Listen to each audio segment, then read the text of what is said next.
Luan? Paulo? Sim. Tô vendo aqui, amigo, tu tem duas paradas, é isso? Tenho sim, isso aí. Pô, e uma é na esquina aí já, mano. Acho que é esse cara aí, né? Pô, pode parar aí, mano, por favor. O Wellington? Isso, Luan? Isso, pode entrar aí. Boa noite. Boa noite. Aqui os 10 da corrida, campeão. Valeu. Pô, mano, eu tô vendo aqui que o segundo tá combinando um dinheiro comigo ainda.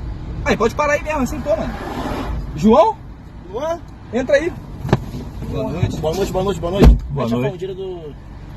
Valeu. da viagem. Porra é essa, meu amigo? Pô, tu tá fazendo Uber no meu Uber, meu irmão?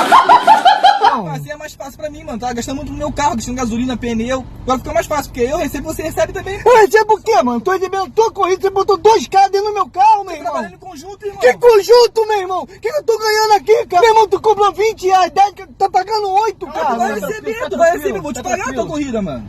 Vai pagar o quê? 8 reais? Tá ganhando 20, mano. Mas você não aceitou a minha corrida? R$8. Mano, eu tô trabalhando, é mais fácil. Tá errado, meu amigo. Tá fazendo Uber no meu Uber, mano. Ué, mas esse todo mundo tá ganhando, mano. Quem tá ganhando? Tu tá ganhando. Tu Mas tá você vai ganhando. ficar discutindo, a gente só quer chegar no nosso destino, campeão. Piloto, pô. Então faz o Já seguinte, tá mano. pago. Desce todo mundo, ninguém vai. Não, a gente já pagou. Já pagamos. Já Então, pagou. mano, eu quero ver como Não, é a que eu gente vou já ganhar. pagou. Não, maluco, vai levar a gente, já tá pago. Eu quero